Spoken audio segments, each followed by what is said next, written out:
Good evening, and welcome to an episode of Mowing After Dark at 8 p.m. It is officially dark. I can say that here in Ohio, although it's not really that dark. The full moon's out and there's snow on the ground, so it's actually pretty light out. But we'll go with the fact that it might be dark somewhere where there's clouds. I want to thank everybody for coming in and joining us here tonight. I want to thank Brock for showing up here tonight and co-hosting. My How are you doing pleasure. tonight, Rock?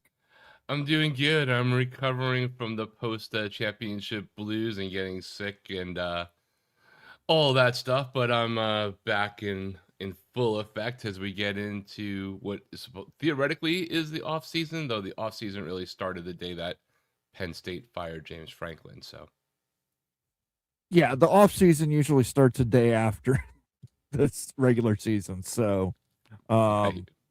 want to thank everybody for coming in here tonight. We are going to talk a little bit about the Big Ten and how the Big Ten has done nothing wrong ever. In Ever. regards to conference realignment, there is a caveat. I'm not going to say that they've done nothing wrong ever, but just But I'm just going to mostly take ever. you got to take everything out of context because the title says the Big Ten did nothing wrong ever. So Ever. therefore, when this gets cut up later, it'll just do that. So shout out, a heads up, congratulations, Genetics 56. Oh yeah, Go with it. yeah. I just need to say outrageous things to see if Genetics 56 will take them out of context and run with them. Absolutely. He's I heard he's running for office. He'll be great at that. Oh, he will be. And the people of Nebraska will suffer for it. Buckshot Kid says, "Oh hey, Moen and Rock, good to see you, What's Buckshot up, man? Kid." Outlaw Sky says, "First, good to see you," and he says, "Go Buckeyes." The Big Lubbock was the real first. Stormy Cyclone's in the chat. He says, "What's up? Good to see you, Stormy." What's up, man? Other Gygax is here. He recorded a video with you tomorrow that is going to be posted after my show tonight. Big 12 quarterback tiers. Should be an interesting watch. Bob Swanger's in the house. Penn State Nittany Lions. He knows what I'm talking about. Caleb Ramirez is here. Says hi, everyone. See you, Caleb. Skaven, yes, says hello, gentlemen. Skaven, yes. He is also going to be somebody who agrees with me heartily. I have a feeling. Ever question mark? Ever? Wisconsin realigning to the MAC. It's not happening, Tony. It's not happening. All hail the Big Ten. Bend your fucking knee. There you go, Clint Moses. Clint Moses has it. So let's talk about it. I made this title this morning. I thought this would be a zesty title to draw some people in here and talk about the Big Ten Conference and the Big Ten stance on realignment and conference expansion. And I will make the argument that the Big Ten has done nothing wrong ever when it comes to conference realignment. Do you just mean like who they've decided to swipe the right direction on? I mean, in lots of ways, who they chose, why they chose them, what the outcome was. We can start first. Let me pull up my notes here. And I'm using the note feature from StreamYard, which is great now. 1990, welcoming Penn State, the academic awakening of the Big Ten. This was the year the Big Ten went from 10 to 11. The Big Ten added Penn State. It wasn't a hostile takeover of the East Coast. It was a unification of excellence. At the time, that's an interesting way. At the time, Penn State was a legendary independent looking for a stable home that shared its grand experiment philosophy, the idea that athletes should be true students first. Remember then? The Big Ten didn't steal them. They provided a sanctuary where Penn State's high academic standards could be protected and celebrated. It created a bridge between the Midwest and the Northeast, proving that massive football programs could thrive within a framework of rigorous academic cooperation and excellence. Any counterpoints on that one, Rock? No, I think it's a good analogy, a good conversation about what that first move was. I also think that the launch of Moen PR is off to a fantastic start, and congratulations on behalf of you and your new client, the Big Ten Conference. Well, if I was lying, I would be lying, but I'm not lying. So, um, By the way, has anybody seen Greg Sankey since Dabo said anything about Clemson? Did his thing about Ole Miss? Is there a sighting? Not that we've seen Tony, but I believe the Lake of Fire was the last time I heard. Yeah, he was vacationing by the Lake of Fire. I see. Then we're jumping up to 2007. Rescuing Nebraska. And yes, I'm using the term rescuing. The addition of Nebraska is often framed as the start of modern realignment. But for the Big Ten, it was a humanitarian act of stabilization. The Big 12 was experiencing significant internal turmoil, not caused by Nebraska, by the way, and instability at that time, not caused by Nebraska. Nebraska, a program built on tradition and Midwest nice values, found itself in an environment that no longer matched its culture. The Big Ten stopped in to offer a permanent, secure home for one of the sport's most historic brands. The move ensured the long-term health of the Husker program and allowed the Big Ten to finally launch its championship game, bringing more high-integrity football to the fans. I gotta say, that one sounds like a spin job, like you pay extra for at the car wash to make sure you get another cycle. Because I'm sure that the last part about being able to get the championship game actually is accurate, but I think the Big Ten was worried about the long-term health of Nebraska about as much as ACC was worried about the long-term health of Miami, when they both actually just wanted another football powerhouse to come in and do their job, neither of which have done so until the Miami has recently. Again, agree to disagree. I think the Big Ten did care about Nebraska very much. And at the time, they were aligned values-wise and academic-wise. Now they've lost their academic AAU status, but at the time, Nebraska very much fit into what the Big Ten was all about.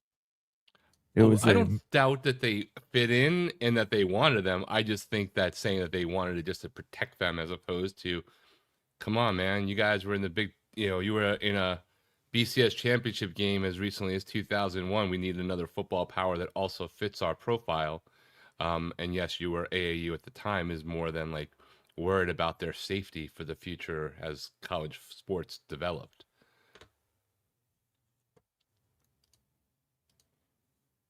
There we go. 2014, Maryland and Rutgers, the educational outreach. Critics will point to TV markets and money, but the Big Ten also saw research and opportunity. Both Maryland and Rutgers are elite institutions, members of the AAU. By bringing them in, the Big Ten expanded the Big Ten Academic Alliance, allowing these schools to share billions in research resources. This move was about elevating the floor. It brought Big Ten resources to student athletes in both the DC and New York City corridors, ensuring those students had access to the best academic and athletic support systems in the country.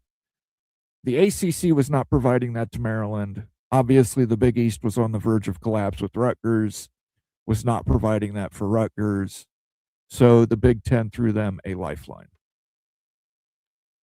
I think that's pretty fair. I don't think anybody was wondering whether Rutgers was going to one day make it to the Big Ten championship game anytime soon.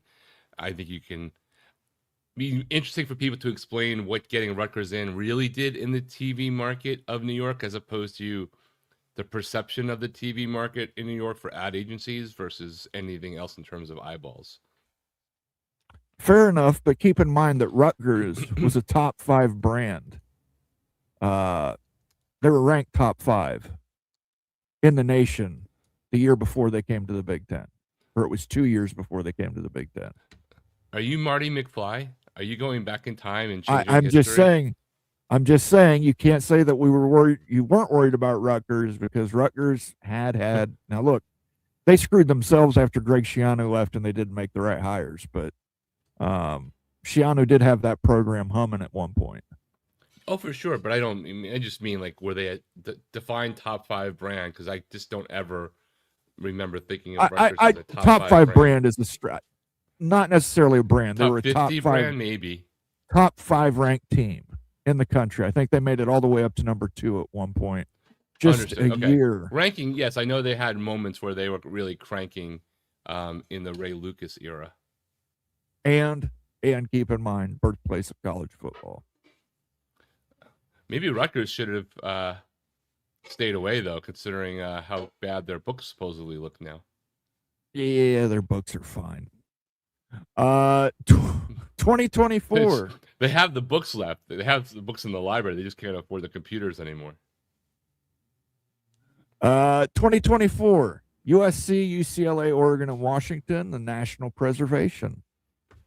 The most recent expansion is the ultimate proof of the Big Ten's good guy status.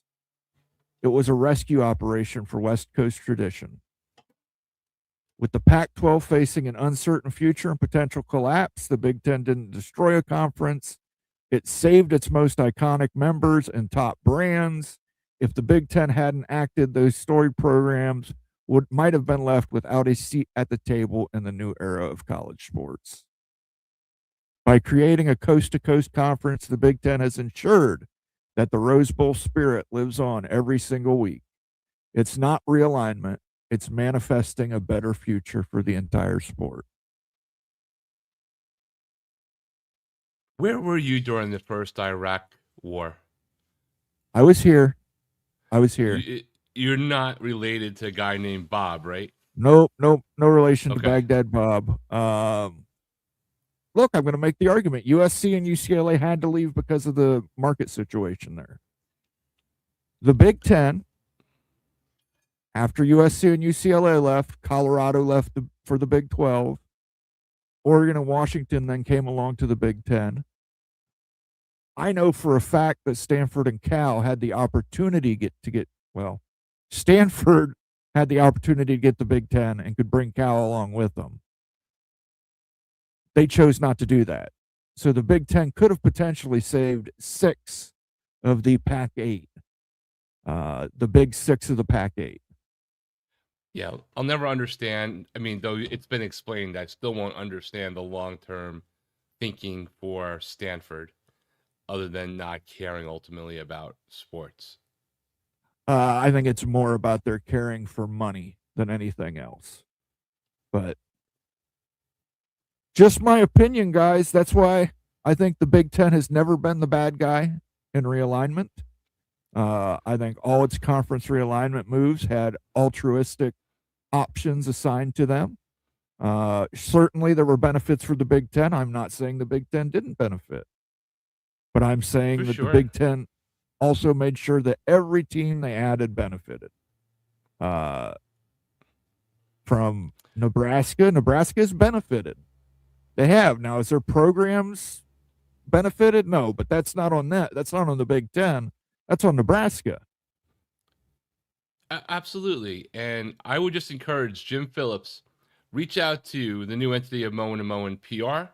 You can find him on the World Wide Web at moenpr.com and 1-800-SPIN-JOB because he's really good at this. And you could use some work on your image. This is Moen Rock PR. I'm going to win you over, Rock. Maryland. I don't think anything you said is outrageous or anything, to be clear. I get it. You're looking at the most optimistic state of things. I can make an argument that if you were trying to do all these things at the right time, why did you just not take all 4 or all 6 of the teams that you could have at one swoop? You know, why if Stanford was going to screw up, why not just take Oregon and Washington at the same time and not have this bifurcated strategy that leaves a couple of them in the dark? But I think that's minor quibbling about what the end result was. End result for the Big Ten was, and where it has left the conference now after a few years of the new college football playoff expansion. Yes, and some things are beyond the Big Ten's control, including the media deal. they had to take what Oregon and Washington are making what the Big Ten media partners would give them. So there's that. That's part of the reason why. But Right. again, we go back to Maryland and Rutgers. Maryland was not supported by the ACC. It simply wasn't as an institution, as an academic institution, as an athletic institution. It was not supported by the ACC. The ACC was looking to expand, and that expansion was not beneficial to Maryland.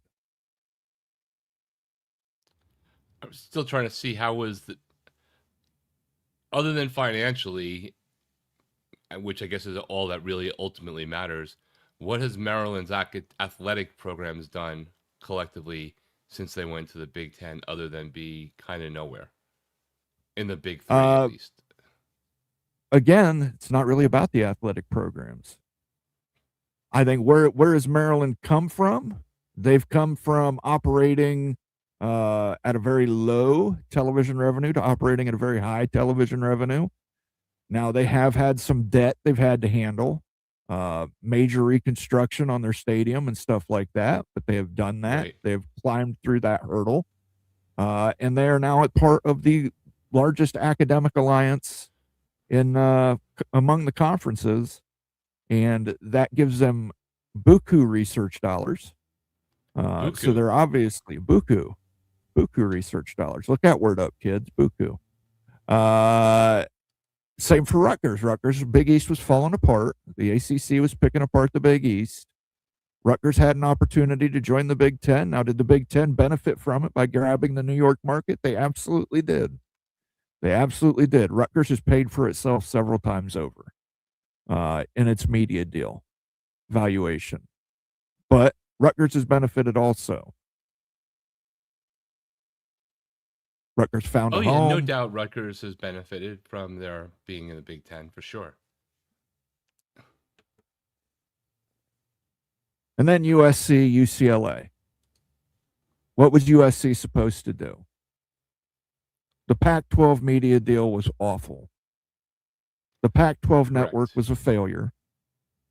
They were not going to get whatever they were supposed to be. They were not going to get Ohio State and Michigan money, despite the fact they were USC. It just wasn't going to happen. So they had to leave. They had to either go independent or join another conference. And they reached out to the Big Ten, long-term working partners.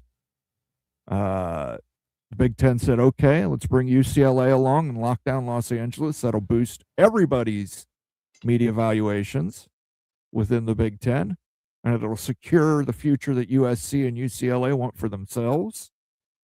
They went and grabbed Oregon and Washington once they negotiated the deal with the television partners, and they did make an effort to get Stanford and Cal. That would have been 6 of the original Pac-8. And that would put the Big Ten at a 20-team conference today. Now, looking at the future, let me get to this super chat first. And then I'll get to your comments. Sure. I promise people, guys, I'll get to your comments. I just won't be a total windbag tonight. Lions and hyenas fight over giraffe carcasses. After Big Ten eats to 22 teams and SEC to 24, enough giraffe meat for Notre Dame to bulk into a 20-team super carnivore. Jacobercat, I don't know about that. Let me see if I can find a super carnivore thing on here for you. I think I've got a tiger somewhere. Teams. Here we go. Tiger.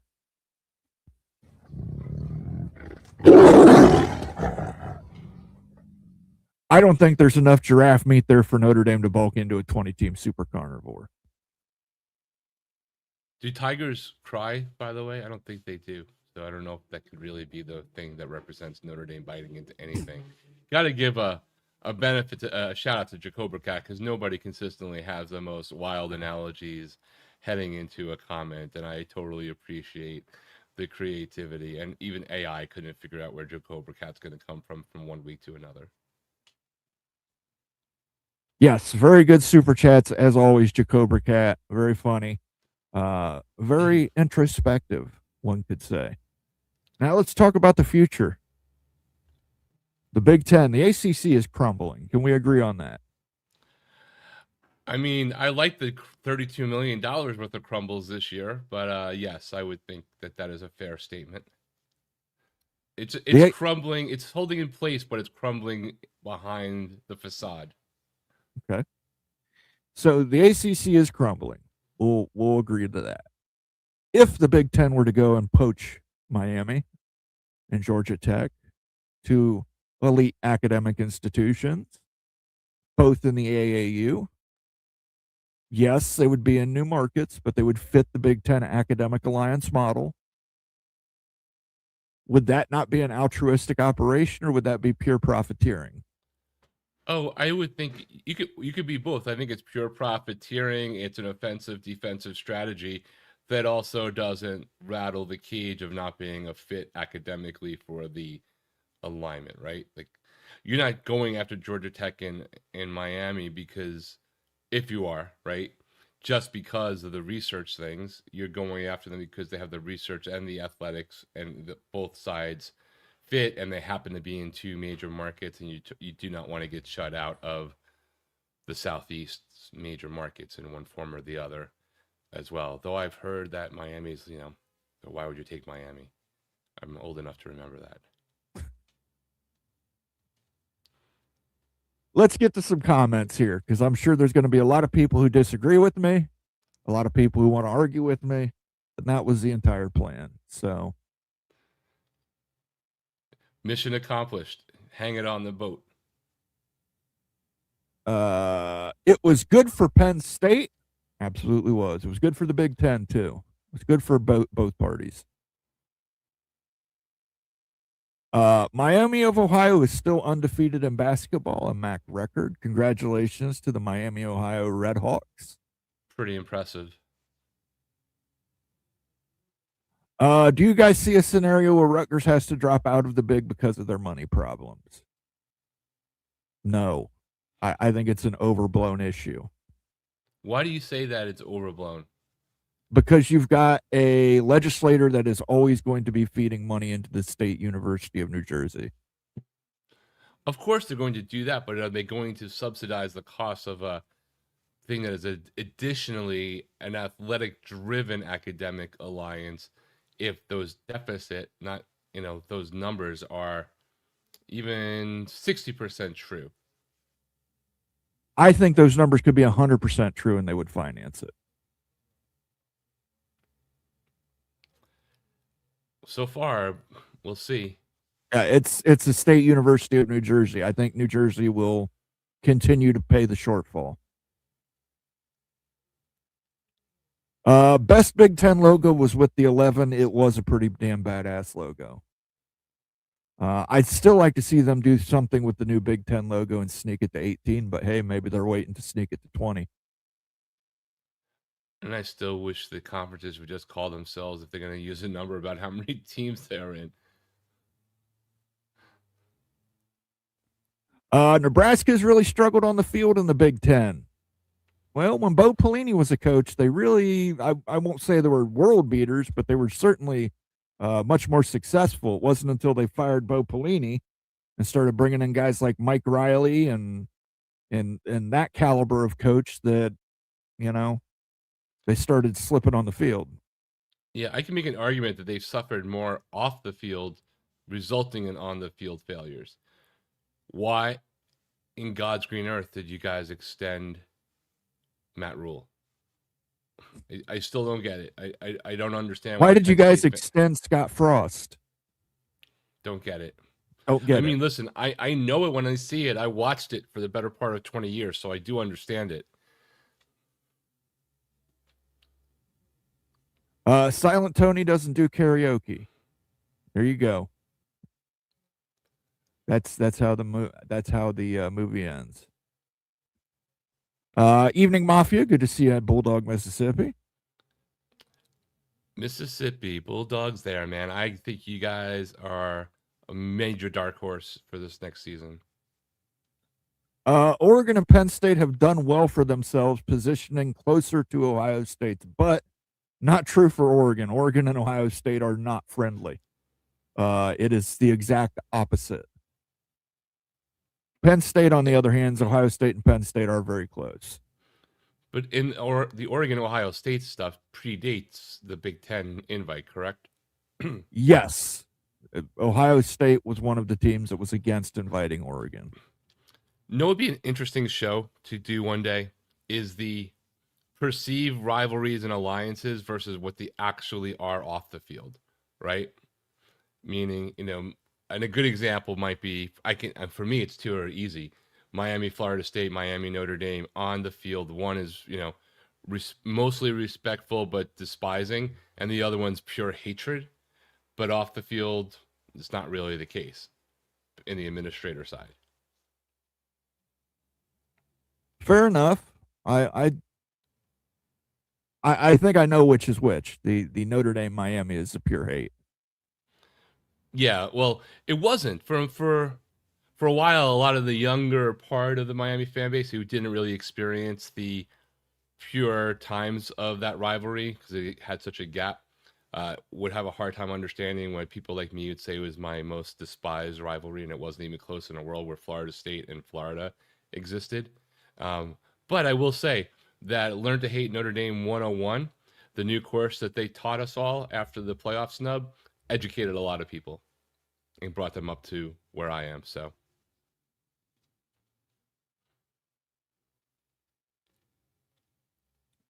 Walter Camp at Yale created football as we know it in terms of the rules, etc. That's true, but Rutgers is widely considered the birthplace of college football.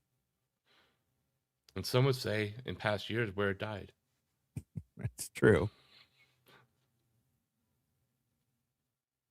Did you see how much Pitt has been losing? Not as much as Rutgers, but still a lot. Yeah, a lot of these athletic departments lose money because they have to support a lot of non-revenue generating athletic programs.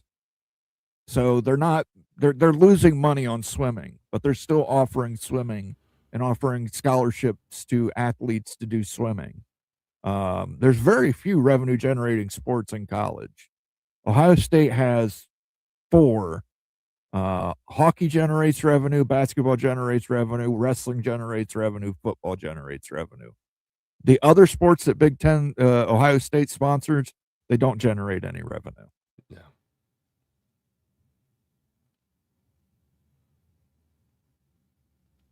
No. Buckshot Kid says that was beautiful, man. Thank you. And if I can get a PR job out of it, I would take it. Maryland and Rutgers added $40 million to the TV cable money. At least that's what I remember that was reported. They added a little bit more than that because of the local carriage fees for New York City and Washington, D.C. So it was actually a little more than $40 million. The other guy, Gax, has it exactly right. Stanford is sitting on billions, and they don't want to share that money. Well, they don't have to share the patent money, right? They would have to share the academic. They'd have to share any academic research involved in it.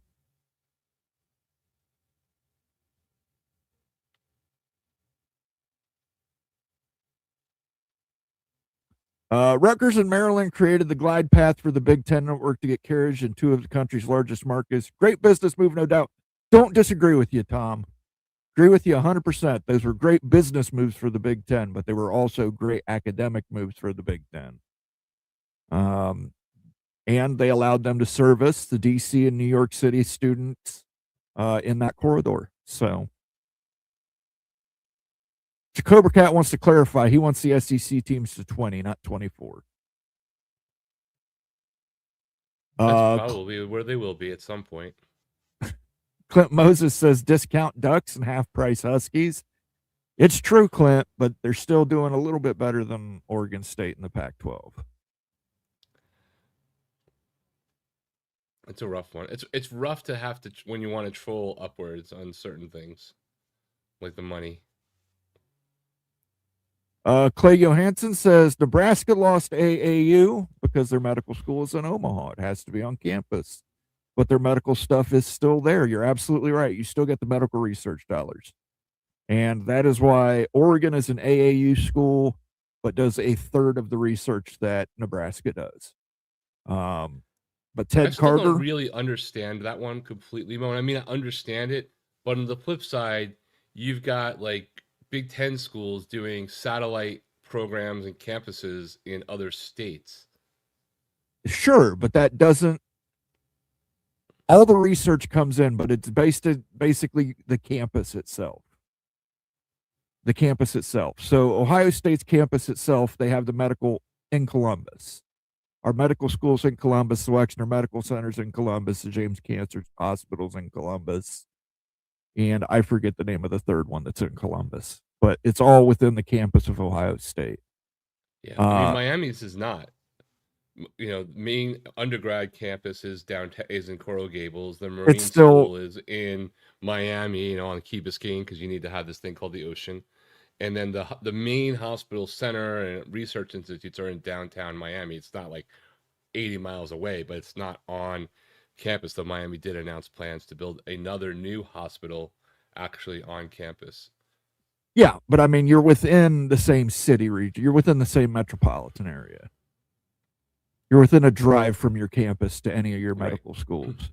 For Nebraska, because Omaha is the bigger city and Omaha needs to service more, they put their medical school and their hospital system in Omaha. It's, I believe, 3 times larger population-wise than Lincoln. But when this all went down, when Nebraska left for the Big Ten, Texas got all upset and butthurt about it. Which, by the way, that was all Texas's fault anyway with the Longhorn Network. They got upset about it, and they forced the AAU to have a vote and follow the actual letter of the law, which says it has to be on the campus for which you are accredited. So, but when Ted Carter was the president there, he made a very big effort to try and get Nebraska Lincoln back up to AAU status. I don't know where that's at now since he left for Ohio State.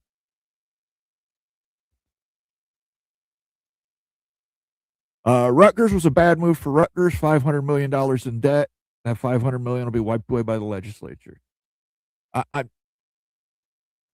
The tax revenues they make in New Jersey, it's a drop in the bucket.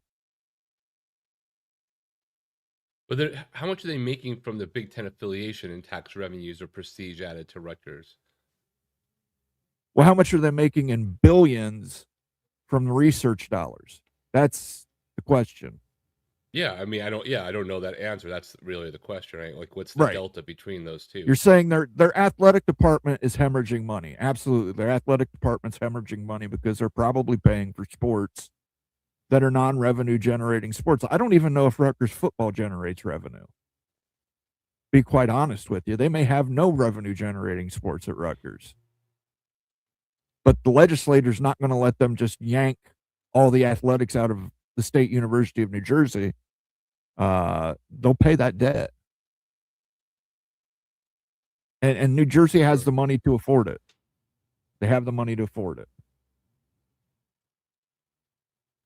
Maryland Athletes has actually won a lot of big championships since they joined, just not in football and men's basketball. Yeah, I think they won in water polo. Couple of aquatic sports.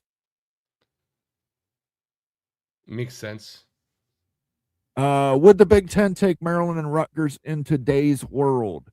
Rutgers, they would definitely take. Maryland would be a bigger question because Maryland was selected because North Carolina said no. So if North Carolina said yes in this day and age, they probably wouldn't take Maryland. They would take North Carolina and Virginia. But they'd still want Rutgers.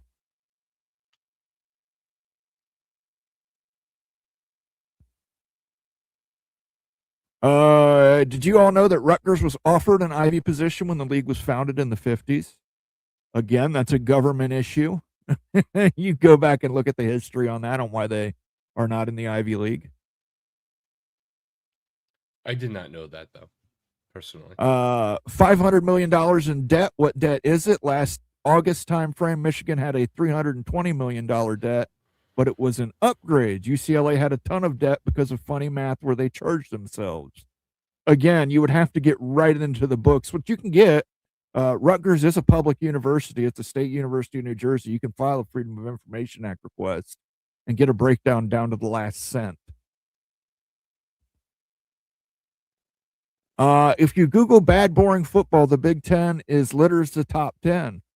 Yeah, but you know what else you get? The last 3 national championships, Sean. But Sean's not wrong, man. Like, there was a debate on the Miami board about this topic of, from a pure football, teams you want to play could have interesting football games. The Big 12 was more appealing to some fans on a board, taking the money out of the equation, and people trying to do mental gymnastics of how if you added whatever Miami, Clemson, and FSU to the Big 12, you'd be able to close the gap. And I'm like, literally, that's not true. You'd close the gap, but you'd still be $40+ million away by 2030, barring some massive change in how you did stuff. But as a fan, I think the Big 12 is way more interesting to play deeper currently than the Big 10 outside of the top 4 or 5 brands. That was 2026, that was 2025. I mean 2025, 2024. It may not be 2026. I actually think that Big 10 football could be a lot more interesting deeper into the conference this upcoming year.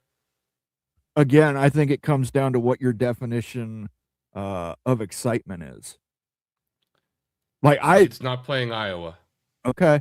I see, to each their own, because For I me, find playing Iowa. For me, like, for I you, respect sure. Iowa, right? And I don't dislike the games like the Miami Ohio State game. I don't need 80 points. I just want some more. But I have a lot of respect for Iowa, and I would like to play Iowa, to be clear. I just think some of the matchups are just not that interesting. There's not as much diversity, I think, in the full lineup. But the Big Ten team, that's only last year. It's only the year before. It could be very different this upcoming year. And the Big 12, as an example, may be less exciting, less wild, right? There's still bigger brands in the Big 10 by far. All have the potential to invest the way that somebody like Indiana did. Okay, but boring is subjective. I'll give you boring. You can say, "Oh, Big 10 football is boring." For your taste, it might be boring, but to say it's bad, how can it be bad when it's won the last 3 national championships? Bad has nothing to do with the top 3 or 4 brands, right? We're talking about, you can make a different argument that all the way top to bottom it's that way. I mean, the ACC has a freaking bunch of shitty ass teams that don't play very good football either, but it wasn't as bad, I think, as people also thought, right? So optics and opinions are definitely different from. Well, I wouldn't say the ACC played bad football. Now, I could say the ACC played boring football. Again, that's subjective, but bad football, they got their non-champion Miami Hurricanes made it all the way to the national championship game. Yeah, for sure. I think ACC was underrated in a lot of ways because they were just beating each other up and people perceived it a certain way. But I do get where Sean is coming. I think the boring part is more appropriate than the bad part. Yes, boring is subjective. Dave's here says bad and boring aren't the same thing. The Big Ten has some shady people, brother. After everything I've read this weekend, there's a lot of shady people. The question is, who doesn't have shady people? Yeah. No program is perfect, but we pick and choose who is a villain. Absolutely right. And I think Penn State and Ohio State can both agree it's Michigan. Being a villain's way more fun. People are going to love and hate you anyway. You might as well just lean into it. Better to be loved and hated than for people to not care either way. Tony Lawson says the future says 20 is plenty, unless Notre Dame says okay. Unless Notre Dame says me too, and then it's 22. Yeah. I'm not ever going to say I think 20 is okay because I've been around this. We've been all watching this for enough time that Miami, as an example, since I'm a Miami fan at my core, has been both at the top of the list to 8th on the list, depending upon various things that may or may not have been true at any point. So I don't want to have any caps because if everybody's saying that North Carolina is never going to go to the Big Ten now, and Virginia and North Carolina go in the SEC, and then all of a sudden it changes again, and you cap out at 20, then it goes back to this other boomerang. So I don't want to cap out anybody until all the musical chairs have put the right people in the right seats and given teams a chance. Notice that realignment only wants teams that are winning. Next year it will change. I remember when Florida State was a top-notch program for realignment. Now it's Miami. Florida State is a top-notch program. I just don't think they fit the Big Ten's profile. And Maryland and Rutgers were, they were not blowing everybody away. Now I know Rutgers was ranked in the top 5 within a 2-year time span before joining the Big Ten, but Maryland was not blowing anybody away when they joined. So UCLA, another one that has not been blowing anybody away in terms of football play before joining the Big Ten. Yeah, I think Sean makes a good point, though. In the conversations, including in the media, including in the national writers, winning somehow changes the order. People are not deciding who to marry about whether or not their girlfriend is sick for a year, right? Like they're deciding who they're going to do long-term relationships for. And Florida State, as an example, may have had a couple of challenging years on the field, but they're either an attractive realignment candidate who can come back up to speed with the right financing, and probably when they have to get rid of their athletic director and certainly their coach, and they could be right back where they've already proven they can come back up to the top under 3 different head coaches over the last 25 years. So I do think the conversation, though, does tend to flow to whoever happened to be winning on this year. And that's like the weather. That's not the climate. Georgia Tech and Miami would be a tremendous academic ads. You're absolutely right, C. Curtis, especially Georgia Tech, one of the best engineering schools in the United States of America, up there with MIT. Ohio State is always the villain, even when they aren't doing anything wrong. Lex Luthor can buy a kid lunch. He is still a super villain. See, I don't want to be compared to Lex Luthor. I think we're more like Thanos. We're inevitable. Just got to accept it. So you're okay with killing half of all living creatures in the world? Well, not living creatures, but well, I mean, that's Thanos, dude. Like Lex Luthor's like a peon on one planet. The other one killed like half the universe with a finger. Right, but if you're going based off of this, the Big Ten would be a Thanos because they killed the Pack and they killed the Ack. I have another analogy, but we won't go there. An alliance, which they killed as well. The Axis. The Axis. How does Rutgers pay back their debt if they leave the Big Ten and all that TV money? They're not leaving the Big Ten. Shouldn't they get kicked out just for being broke ass when they have all these resources coming in from the Big Ten? Mismanagement? Like, there's got to be something behind that, though, right? It makes no sense to have like all that extra money come in through the academic alliance, which I know doesn't feed into the athletic department's budget, but all of that media money, the things that are getting shared, the uplift, it seems wild for them to be so behind the times, unless they were being pressured behind the doors to upgrade this facility and that facility to stay Big Ten compliant. Another super chat from our friend Jacobra Cat. The Big's education standards are the sticky gamuts that keep the centerfold pages of sports and academics stuck together. I like the use of the word gamuts.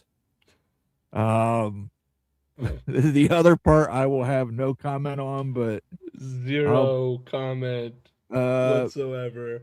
Google maybe you can help you with that.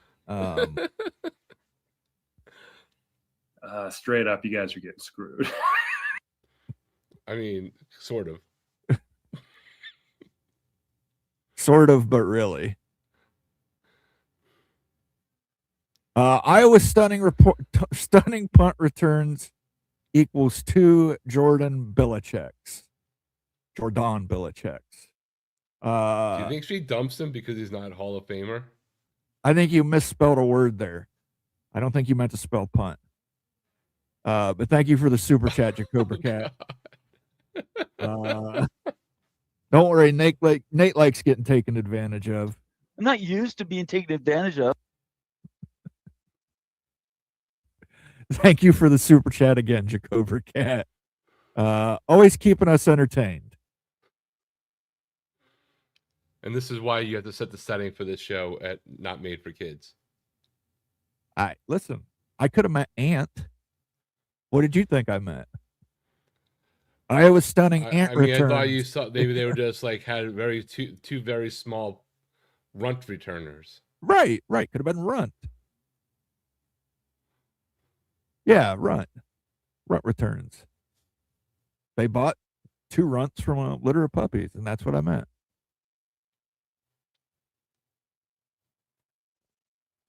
I can't believe the fat smellers in the Big Ten and the fart smellers in Palo Alto couldn't get together. Kai Ohio 187, or it's Kai O 187. I'm not quite sure. Which southern states do you think are very, very valuable to the Big Ten? North Carolina. See, I wouldn't consider Virginia. Do you consider Virginia a southern state? No, It's not old Virginia anymore. No, I mean, 1865 Virginia, certainly. Well, certainly, yes, that Virginia. But I'm just saying it's not the Virginia. It's the land in between where Heat Miser and Freeze Miser live and control. Let's just say they are a southern state. So it'd be Virginia, North Carolina, South Carolina, Georgia, Florida. That corridor is where your population is. That corridor is where your wealth is. That corridor is where your educational standards are.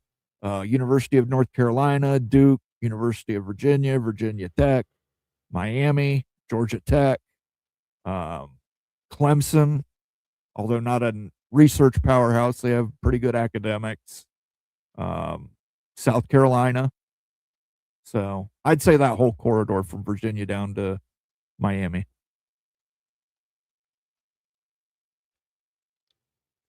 Tony Lawson says, I don't see Georgia Tech in the Big Ten. You got to follow the money, Tony. Got to follow the money. I released a video. It was a members only video, but I made it public where you can look at the money that flows through the city of Atlanta. And it is massive. Hoosier Dave just stopped in to say Purdue sucks. I love the fact that Indiana's won a national championship now, and they're still not letting that hate with Purdue go. That is still priority number 1, and I respect the hell out of that. Yeah, look, hatred takes a long time to boil over or under. If the SEC takes North Carolina and Duke, does it make the ACC melt down like the Pac-12? No, the Big Ten will take care of it just like they did in the Pac-12. Pac-12 didn't melt down until Colorado left.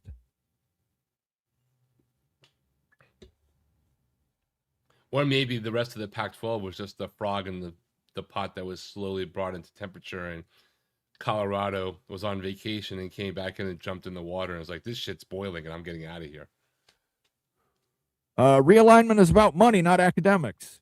Oregon and California out. Then you have to explain how every school that has been part of the Big Ten's realignment has been an AAU member, including Nebraska when they joined, when they were voted in, I should say. California was left out because of a very specific reason.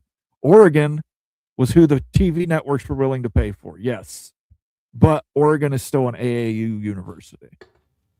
And Ohio State was promised something in return, and Ohio State's going to get it.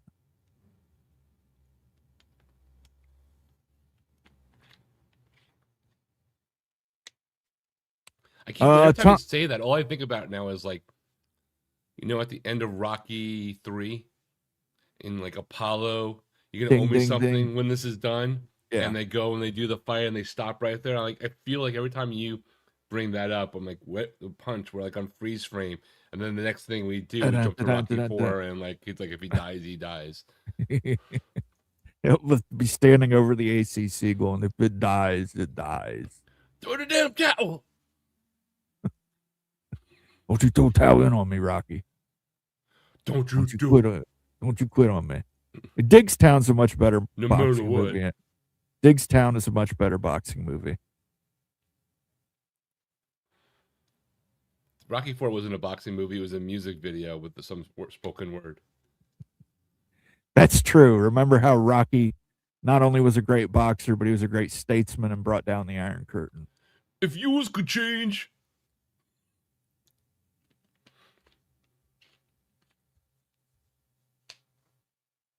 Dear taxpayer, enjoy paying for our sports deficit. Yeah, it is what it is. But I mean, listen, if Ohio State's not running a deficit in sports, they're running a surplus. But if Ohio State was running a deficit, do you think there's a lawmaker that would stand up and say no? These people have jobs they need. They need those jobs. They know the second they became an enemy of Ohio State, they'd be an enemy of most voters in the state of Ohio.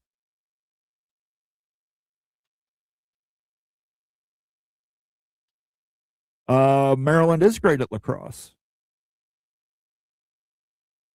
And the sport, too. Sure. Minnesota's women's basketball program lost $6 million last year.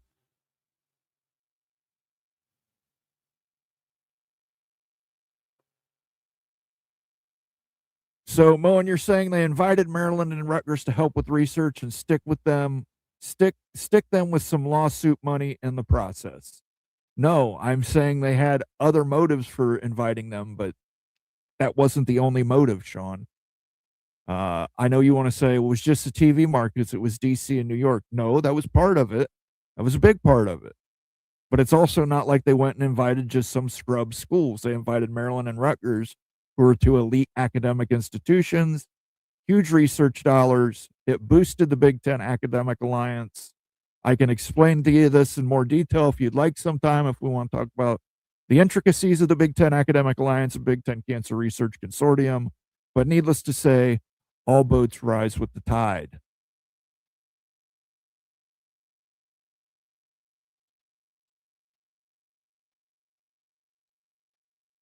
In old school, I love football in the snow. It's the only games I watch for the NFL. Well, there'd be plenty of it here in Ohio if they were wanting to play one.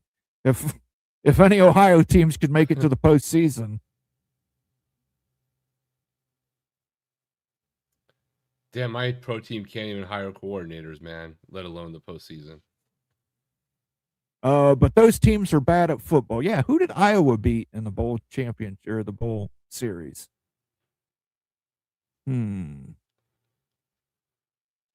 Did it mean more? I guess it just meant more. I guess considering the team they beat was supposed to be in the playoffs, according to them, in the SEC. 4 of the last 6 championship game teams were Big Ten teams, all different teams. Yeah. It's not just super top heavy anymore. Indiana has bounced up. Illinois, I keep saying this, but Illinois has been breaking through. Iowa breaking through. Nebraska is Nebraska, unfortunately. Hey, Moen, I was meant to ask you, how does an elite academic institution like Vanderbilt not know how to measure height? I don't know. They're probably basing it not using the yaw or the bend in the shaft. I mean, I hear there's a movie of Diego Pavia going to the Wizard of Oz Part 3 and going to Munchkin Land and being very intimidated by the height. He doesn't have a small penis, not at all. Why would you say that? Funny. When he walked up to the female reporter, just like, I don't even need a ruler. You need 5, whatever you said you were. It just reminds me of that episode of South Park where everybody's angry because they have a small penis.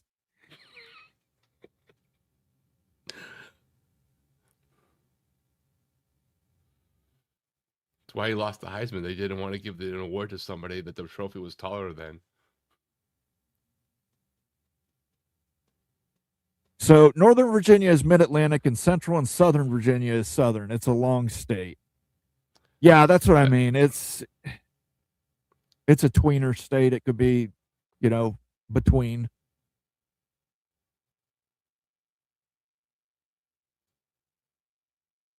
No, you're wrong. UCLA is getting a full share, Sean. UCLA and USC both got full shares. Yeah, UCLA absolutely got a full share.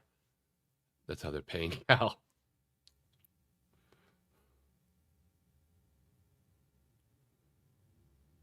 Kehlani has a great point here. They still give you sweet tea by default when you order tea, and that's a Southern thing. Well, they don't do that in Pennsylvania or the Northeast, but I'm not sure about the Midwest. In the Midwest, if you order tea, they're going to ask you what kind of tea. They will ask if you want iced tea. We don't call it sweet tea. It's either iced tea or hot tea. I learned that hard the first day I moved to Atlanta after college for a job, and ordered tea, and I thought I was drinking a glass of sugar. Yeah. I learned fast. Yeah, that's, it reminds me of when you go to the South and they just call everything Coke. What kind of Coke do you want?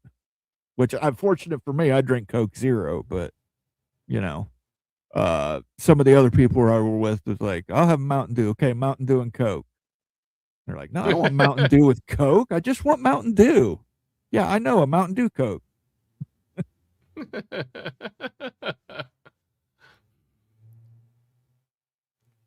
What was Ohio State promised? Ohio State was promised that they would get to take the lead in the next line of realignment and bring in who they wanted to bring in.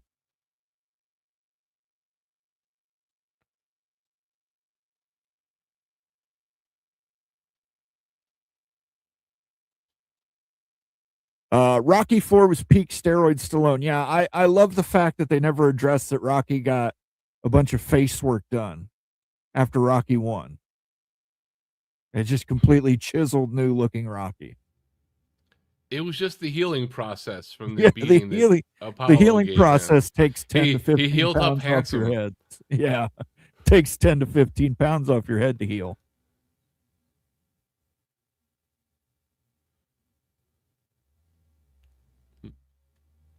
Denver putting in a dome is pure cowardice. It's pure cash. Yeah, I don't like that either.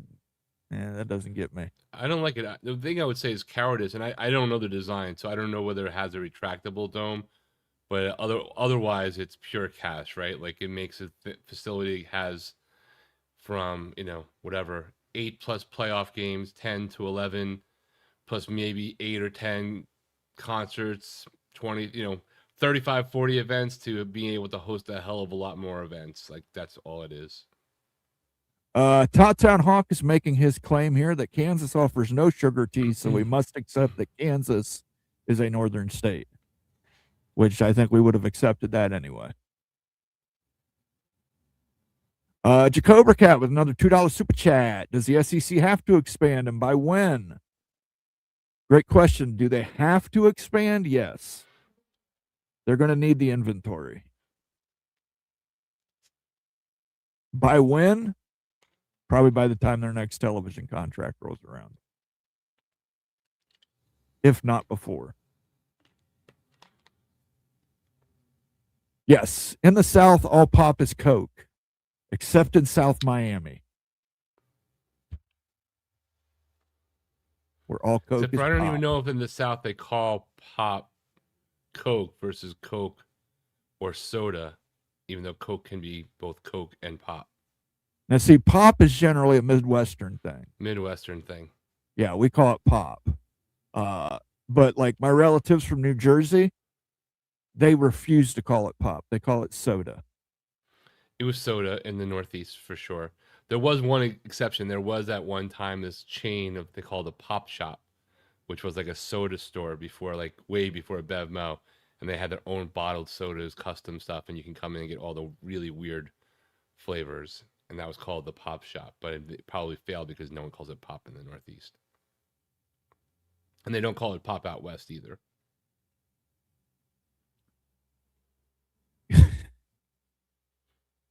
Hoosier Dave, realignment to 4 major conferences. Each conference sends their best 4 to the CFP, and no more bitching about the 5th best getting in. Guess what? There will be bitching. There will be bitching. There will be gnashing of teeth. There will be tears. Your genitals will squirt blood of their own accord. Those things will all happen regardless. Even if we go to a 128 team playoff, team 129 would come in there and say, why weren't we invited?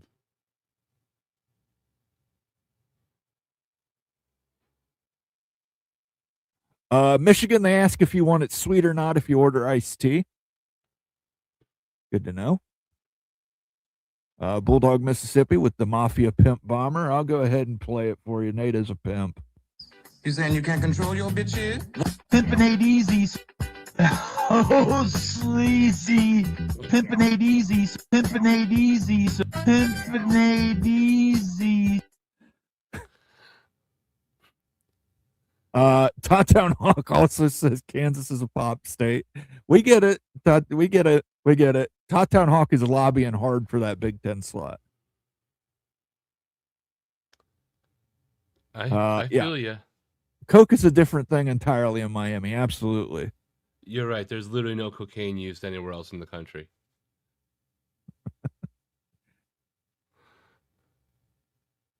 Bulldog, Mississippi says Virginia, North Carolina, Georgia, Florida. Sure. I would add South Carolina in there too. South Carolina is a growing market. In most of Canada, we call it pop, not soda. There you go.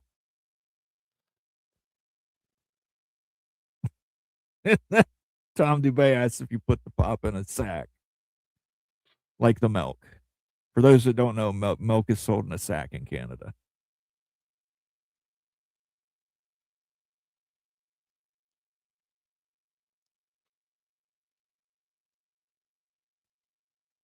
Depends on what part of Pennsylvania you're in. Where did they call it pop or soda? I would imagine, yes, towards the East Coast, it would be soda. Towards the more Midwestern portions, it would be pop. Like So in what happens Pittsburgh, in it would be. Well, in Pittsburgh, it would be a pop. In Philadelphia, it'd be a soda. So is it like Poda in State College? Soda pop. It's both. No pop in a bag. Sack milk has so many funny jokes. Towtown Hawk says soda pop. I'm telling you, one of the things I like from Canada, they put it in glass, baby. Look at this. This is Crown Royal Marquis. This is How much does that Crown cost Royal. you? This is $40. $350 with the tariff? No, $40. $40 because I think it's actually bottled in America. This is the Marquis. This is Crown Royal aged in rum casks. And let me tell you something. You can see how dark this is compared to regular Crown Royal. It's got that thick molasses dark to it, and it's got that thick molasses taste to it, but it finishes clean. Very good product. Very good product, but it is unique. I bought my buddy when I was those empties behind you, huh? Yes, it can. I've actually got a collection of Crown Royal bottles, and I've got a Crown Royal quilt. I'll bring the quilt on stream sometime. From the little purple bags of Crown Royal. I had saved a bunch of them up and had a quilt made. It's the most white trash thing I own. And it's going to come with me in the coffin when I die.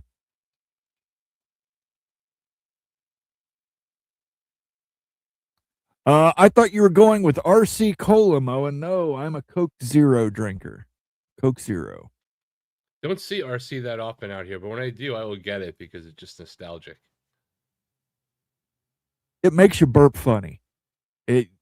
RC Cola is aftertaste cola because you will taste it for like 3 hours after you have one.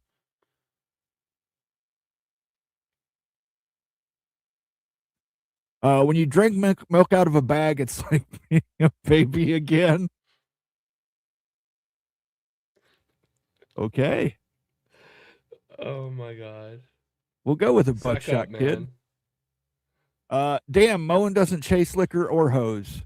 Nope, I do not. Do not. He gets them delivered. That's right. One of them. Hey, my name was nowhere in those filings. I'm just putting it out there. Yeah, it's funny how the ones who never mind. Yeah, Kansas belongs with Missouri and Colorado belongs with Nebraska. There are some amazing special release Crown Royal. Yeah, I've had most of them. Like the stuff I haven't had is like Crown Royal 32 year. Like I don't have $750 to drop on a bottle. I haven't had the Crown Royal 18 year. I don't want that Crown Royal Regal Apple shit either. But now I think No I've had Regal Apple shit, but give him the molasses, man. the molasses. Now this is good. This is not as good as the XO. The XO where they were in cognac barrels. That stuff was fantastic. That was like butter.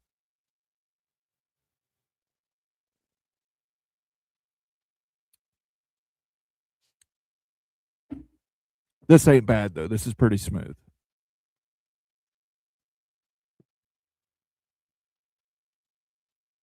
Amazing Blue, I understand, but I've been watching this show for a few years, and this channel has changed their predictions on teams based on winning. Not Moen. Moen has never said Florida State to the Big Ten. How far north and west does the SEC go to 24?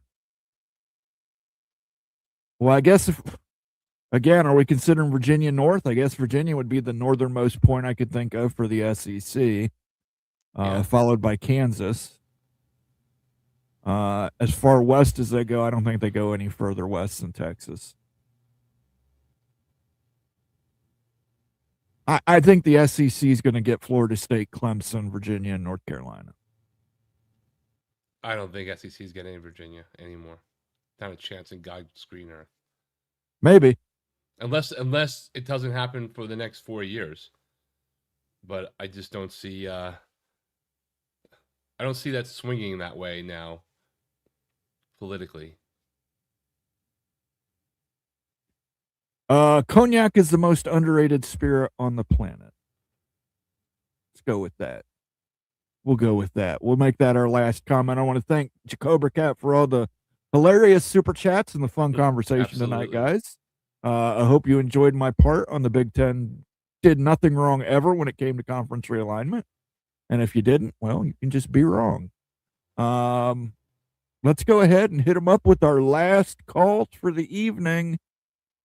What is your last call for this week, Rock and Rant?